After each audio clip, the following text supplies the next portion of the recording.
Coming up next on the Jeff Crilley Show, you're going to meet the great Marianne Davis. She's all about breaking down barriers and building bridges. Her incredible journey just ahead.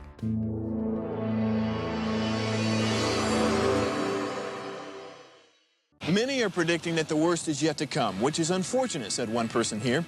Until now, they've enjoyed the reputation of being the nation's icebox. Watched a burglar in his home this morning by webcam. As a journalist of over 25 years, stories are what make my world turn. Reporting live from the Dallas newsroom tonight, Jeff Crilley, Fox 4 News. But in 2008, I took the jump from my familiar life and started a PR firm from my home. We're talking about anyone with a camcorder like the one I'm using becomes a television network. We started slowly growing the company, and we now have over 100 clients, and we've branched into the world of live digital broadcasting. I now own 8 different TV studios and have a huge team, and the stories that I now get to share are sometimes the most important of my life. Life has a funny way of coming around full circle. This is the Jeff Crilley Show. Well, I think you'll agree with me that truly great CEOs know that they have blind spots, and sometimes you need to bring in an outsider to help you with your own blind spots or maybe coach your C-suite. That perfectly describes my next guest. Marianne Davis is in the studio. She's the owner of Peak Performance Solutions. Thanks for coming on the show. Thank you, Jeff. Well, you look like a young lady, so I don't want to date you, but you've been doing this for a while. Yes. So you have a little bit of experience. Tell us about Peak Performance Solutions. Well, thank you. 30-something years ago, Congratulations. Thank you. I started this business with one mission in mind. And if you look at my business card, it was to move individuals to action, ... And the ... meant never to be confused with a motivational speaker. Although some might say I'm motivational, my real true mission is that those who come through my life, and back in those early days, it was more sales and customer service training. Yes. That I would make a difference in their world, in their life, in their relationships, and how they go home at night. Yes. And that's still my mission today, 32 years later. While, my offerings have changed a little bit, that mission has never changed. And people are different, and understanding how your team communicates. If you're talking to an engineer, you might have to talk to him or her differently than you might talk to a creative. Explain that. And what you're referring to there is a little bit of the personality styles, the behavioral styles, and these tools are not used. And while I use a tool that's research-based and validated, the concepts have been around since the days of Hippocrates and all of those. So understanding just where people are coming from, and it may not just be on their role. And see, that's what we want to be careful of. Don't judge somebody's style based on their role. And if we can get them to look at human beings and where they're coming from and their work, maybe a little bit of a reflection of what they do or who they are, but really dig in underneath and understand what motivates them, what makes them tick. Yes. Well, I've had employees where I'm the visionary, and so I'm coming up with this grand plan, and I can see that there's objection.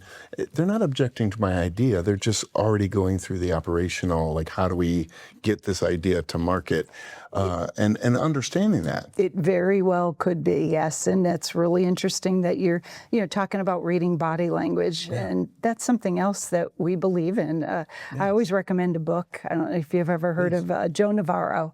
Oh, yes. What Every Body is Saying. He's a former FBI agent. To really understand what that body language is communicating. Yes. And then through the proven human laws of communication, that have been, again, around since the days of Socrates, really being able to pull out what's going on in their head. Yes. What are their objections? And then how do you persuade people over to your idea? And so my business was originally started with sales training, customer service, but that language, that persuasive communication, I'm applying it today in how we manage people, how we give them feedback, how we communicate better as a team member or a team leader. But they're all basic fundamental principles that have been around forever. Yeah, and building the right team. When JFK gave that famous speech in the early 60s, say, by the end of the decade, we're going to be to the moon. Yes. He didn't know how we're going to get to the moon. Nobody did. Yes. but he assembled the team that would get us to the moon. Exactly. Yeah. We're going to pull up your website, and as we scroll on the website, tell us about your ideal client. What does a great client look like? I would say an ideal client, and while I typically often work in very large, international global enterprise type organizations, an ideal client could be 50 people as long as they're committed to a journey. I love clients who are willing to do the work that it takes to have mastery of these things called human laws of communication and behaviors and how to work together or how to communicate and literally mastery of these techniques and skills. And you were telling me that you've had clients since the very beginning. They might move to different companies, but they bring you along. Many of them have taken us with them, and we are growing old together, many of us, yes. That. I love that. I found a great testimonial video. Let's go ahead and roll that.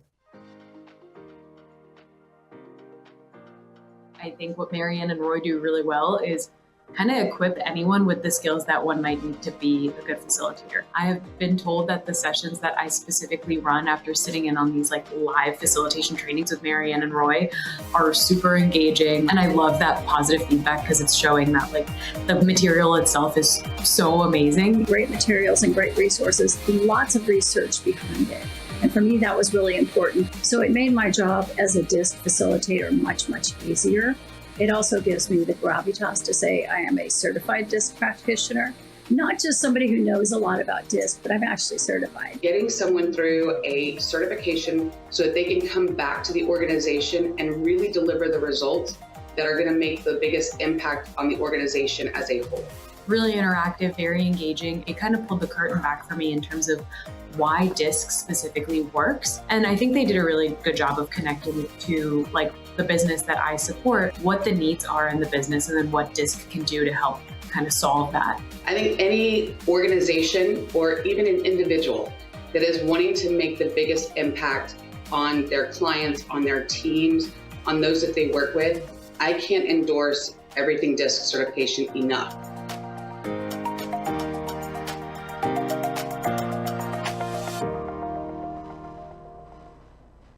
All right, let's spend a little time talking about that. So you train trainers? Yes. So one of the things that's great is to be able to, like I said, client who's ready to do the work, and we have tools that we can leave behind. So we offer everything DISC certifications. Nice. It's with our Wiley partnership that it allows people now to take what we do, you can only bring us in so much, and really expand and pull through the learning and take it to other teams. So that was a little video we had created from some of our featured facilitators who have done a great job with it in their organizations. But we have other certifications or train the trainer programming too. And that has to be so rewarding when you're training someone who's taking the same message. It is.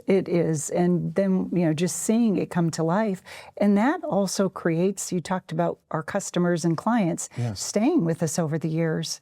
I mean, it now gives them tools to use, and we just are there to support them and let them know when something new is coming or changing. And yes. All right, tell me some of the other training you offer. So, as I mentioned, I started my business in the early years on primarily sales training, customer service, and personality styles. Yes. Those were the three main offerings, even telephone skills, how to make the cold call back then. Yes. And then over time, what I realized is that language, like the stuff I teach in my sales training, when you get to objections, it's the same conceptually as crucial conversations. Right. And so how to give feedback, or how to manage the upset employee or the upset team member, or a hostage negotiator getting somebody out of the bank. Yes.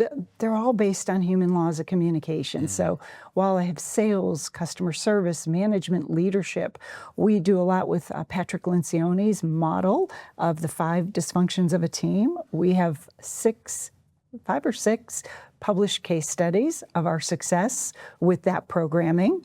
of which we can also certify people.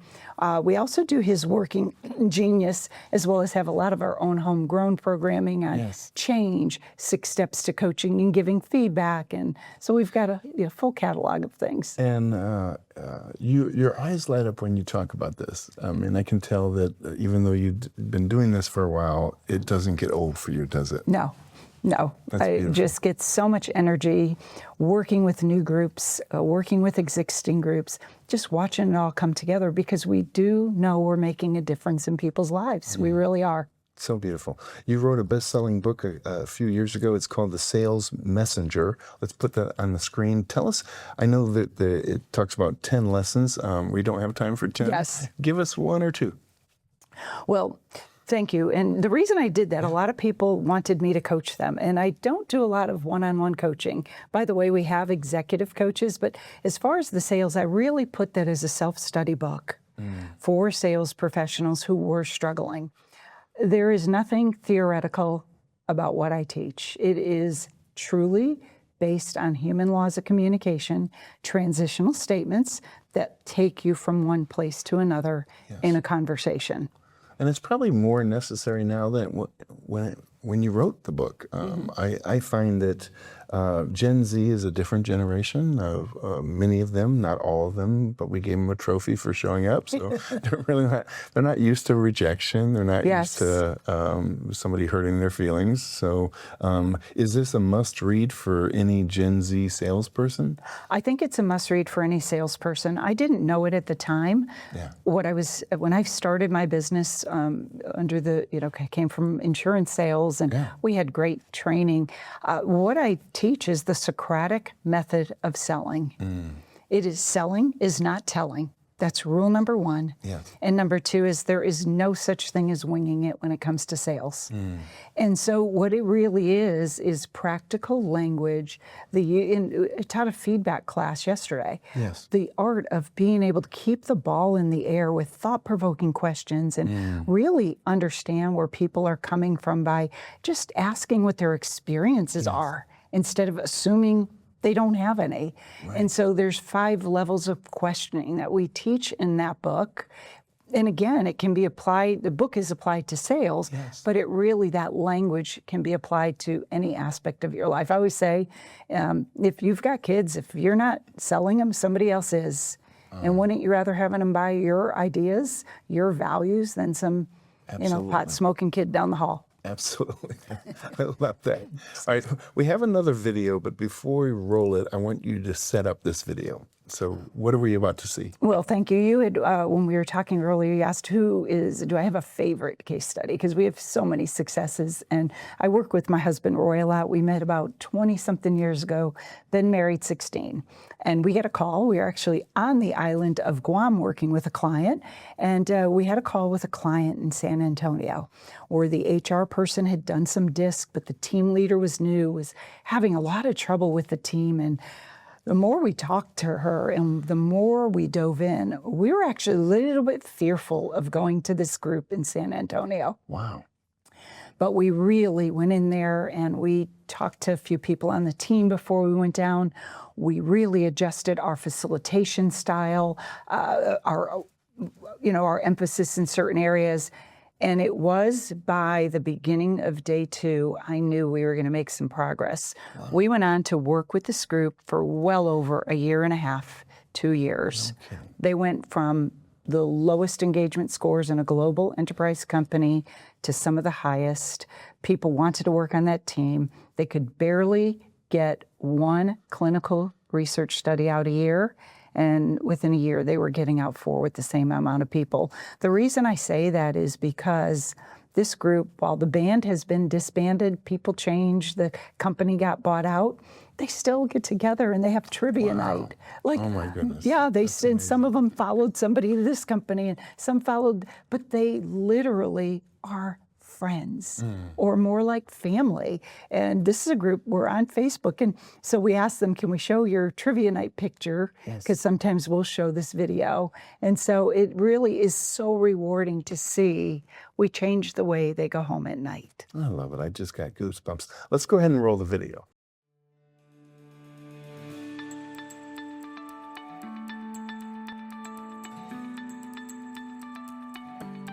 My group looks after all of the evidence generation from company-sponsored studies and investigator studies. So really collecting all of that data to show how our products work, where they work best.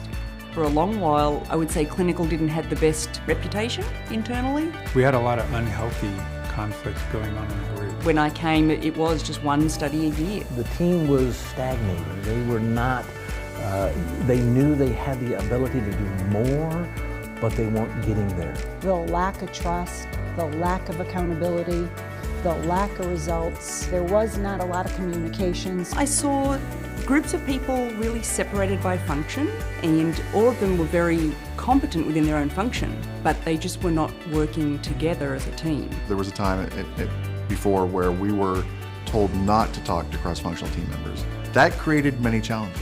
And that led me to work with Marianne and Roy from Peak Performance, and they came in and did a workshop with the whole team and really took us through a good understanding of the 5 behaviours. We spent a majority of our time on the vulnerability and trust piece, and I think that they realized in this particular group, if we didn't get that part right, the rest of it wasn't going to matter. Instead of coming in and just delivering a script of training, they really focused on what you need. I went into it excited. I thought there were principles that definitely would make a difference. There were so many moments that were ahas for them, but so rewarding for us, that's when I knew we were going to make some progress with this group. Because there were some people that really opened up, and it helped their team members see them as people, as individuals, as contributors. Working with Roy and Mary Ann has been amazing. I would highly recommend them to everybody. They made you feel so comfortable throughout the entire experience, and even when you're opening up and sharing stories, it really felt like you were talking to one of your best friends. I think it gave people permission to hit the reset button. I think it gave people the permission to share. I think it gave people a framework to feel comfortable and safer in. That change started from the management level. So in my words, I would describe it as a top-down. So when you have a top-down, it makes everything easy. We collaborate a lot better as a team. Our communication is open. We're not afraid to open up and share our feelings. I mean, we're doing 4 times the amount of studies now that we've done before in the past, and yet our group is not much larger than it was before. It's certainly rewarding for me, leading the department, and I believe it's rewarding for the individuals to finally be performing at the level they should be. We spend 8 hours a day in a workplace. Nobody wants to spend a majority of your day in a place where you're not happy.